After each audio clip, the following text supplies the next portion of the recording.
Folks, hello and welcome to Tavern Chat. I'm your host, Eric Tenkar, your bartender in the OSR, the main proprietor at the Tenkar's Tavern blog. At the bottom of the screen, this is how you help support the tavern, what we do, me, my fellow co-host. There's a Cyberpunk Red and 2020 bundle over a Humble Bundle. If you take the shortened link, Tenkar's, there's tavern.games/red, R-E-D, it'll take you to the Humble Bundle. We'll get a percentage of that will go to help support this channel.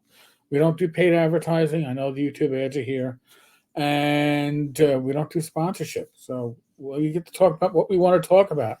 So one of the taverners, one of the regular viewers of this channel, sent me this link, and it's from Esquire of all places.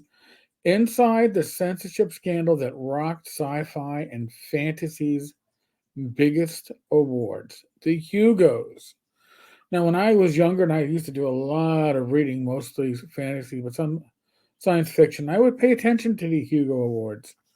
Maybe less so now. But there was a meltdown. There was a holy shit moment because apparently, you know, just like how Zach Smith manipulated the Emmys one year, we have now found that all these awards can be manipulated. So the awards the awards ceremony this year was hosted at the Shangdao Science Fiction Museum, newly constructed. And that was on Saturday, October 21st. Thousands of people gathered for panels, parties, and the annual Hugo Awards ceremony, which celebrates the best works of science fiction and fantasy published or released during the previous calendar year. So this is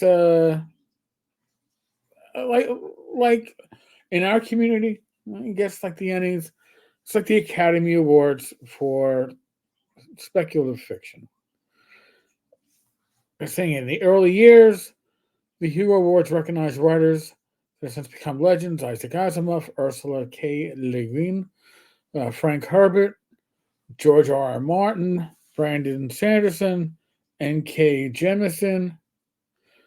That evening in Chengdu, in a massive auditorium shaped like the belly of a whale, Dave McCarty, a middle-aged software engineer for an Illinois trucking company and lifelong science fiction fan, who was chosen by the convention leaders to oversee last year's Hugo Awards, walked on stage to thundering applause. Within the WorldCon community, he's nicknamed the Hugo Pope for serving on so many award committees over the years. With the help of fans from all over the world, including many fans here in China participating for the very first time, we identified a ballot of 114 deserving finalists. We then asked the community to rank those choices as they saw fit. But that's not what happened. Something went wrong. 3 months later, the truth came out when McCarty shared the Hugo nominating statistics on Facebook. Someone had stolen nominations from Neil Gaiman, R.F. Kuang, Ziran J. Zhao, and fan writer Paul Weimer. All four of them earned enough votes to be finalists and therefore eventually winners, at least potentially. But for unknown reasons, someone had secretly marked their works as ineligible after the first round of voting. Interesting. Among sci-fi and fantasy fans, the uproar was immediate and intense. Had government officials in the host country censored the finalists? Did the awards committee make a colossal mistake when tallying the votes and then try to cover it up, or something even stranger occurring?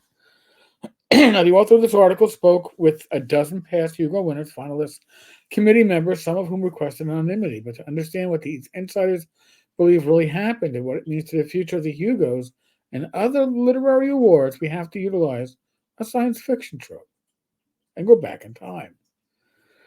And they say that, it's courted controversy before because in 2015, a right-wing voting bloc led by Brad R. Torgerson dominated the ballot after he complained that the Hugos had become an affirmative action award. Again, this is something that on any of these that are popularity, and anyone you have a vote of, doesn't matter if it's the Hugos where you have to join the organization to vote, or whether it's the Ennies where you can vote from your nearest McDonald's and then go to another McDonald's and get another IP address so you can vote again. You can ballot stuff. The baseball all-star games, you can ballot stuff. There's ballot stuffing that goes on. Now, here, in each year, anyone who purchases a membership for the World Science Fiction Society can vote on Worldcon will be held 2 years later. In 2021, voters could choose between Chengdu and Winnipeg. Now, I don't know about you, but I would say that most people would choose Winnipeg. Um, then there were concerns that a couple of thousand people from China purchased membership in the World Science Fiction Society that year to vote for Chengdu. It was unusual, but it was done under the rules. Again, what Zach did was under the rules, but not under the spirit of the rules, right? That's not the spirit. While Sanford welcomed the participation of new Chinese fans, other people were alarmed that many of the Chinese votes for Chengdu were written in the same handwriting and posted from the same mailing address. But again, the convention said that some members wanted to mark those votes as invalid, but if you're filling out a ballot in English and you don't speak English, you have to hand it to a friend who does. And the translation we'd put in could be read as where you are from, not what is your address. So they're making, even the convention or the organization was making excuses. Think about that. Eventually, a few votes were invalidated by the committee, but most were allowed to stand. China has the largest science fiction reading audience on the planet by several magnitudes, and they're extremely passionate. Later, when Chengdu was announced as the winning site for the 2023 convention, more than 100 authors signed an open letter in protest of serious and ongoing human rights violations taking place in the Uyghur region of China. Other authors were concerned about the Chinese Communist Party's history of censoring LGBTQ content, as well as material that criticizes the party's government. The concerns planted the seeds for this year's crisis, which reached a boiling point on January 20th, 2024. Now, they say that compared with other literary awards, these awards are usually remarkably transparent and democratic. National Book Awards and Booker Prizes are selected behind closed doors by a panel of judges. Anyone can vote for the Hugos by purchasing a supporting membership in the World Science Fiction Society for each year's convention. Most years, the Hugo community shares their nominating statistics later the same evening after the winners are announced or a few days later at most. This year, McCarty didn't share the statistics until January 20th, 91 days after the award ceremony, with no explanation for the delay. 3 months apparently is how long they have to release it, according to their constitution, and they hit it. They delayed it as long as possible, hoping people would not be interested in what it said. When McCarty finally shared last year's nominating statistics on his Facebook page, authors, fans, and finalists were shocked. In the history of the awards, no works had ever been deemed ineligible like this. Many people who had been expecting Quang to win for Babel were now stunned to see she could very well have, and McCarty's refusal to explain what happened made everything worse. And he also didn't get interviewed for this story. Well, he refused to. Fandom doesn't like people fucking with their awards, no matter who does it or why, says John Scalzi, a 3-time Hugo Award winner, who was a finalist last year in the Best Novel category. The reason people are outraged right now is because they care about the award in one fashion or another, and this lack of transparency feels like a slap. Another past Hugo winner, Brandon Sanderson, to find out that the committee behind the scenes overrode the voter base without saying anything, and with possible political motivations, is extremely unsettling. Neil Gaiman didn't respond to an interview request, but did state directly on McCarty's Facebook post, "Is there anyone who could actually explain why Sandman Episode 6 was ineligible?" And the response was, "The only statement for the administration team that I can share is the one that I already have. After we reviewed the Constitution and the rules we must follow, we determined the work was not eligible." Well, that's an explanation. Not. It's just not. It's just not. Since then, hundreds of people have asked McCarty to explain what exactly the World Science Fiction Society constitutional rules made these works ineligible. And then he deteriorated to doing insults like, "Are you slow? And clearly you can't understand plain English in our Constitution." However, there isn't a single rule in the Constitution that could explain why any of these writers were deemed ineligible.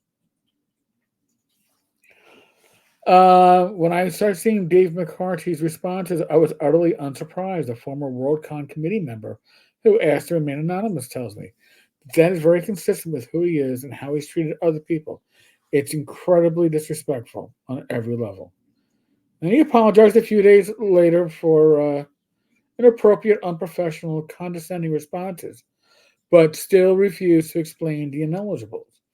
Without answers from McCarty, many Hugo enthusiasts have coalesced around two theories. Either the awards committee miscounted early round votes and realized their mistake too late, or the ineligible writers were censored under pressure from Chinese Communist Party. Now, if the Chinese Communist Party requested that, think about what could or would happen if Tencent or some other Chinese company bought your D&D IP.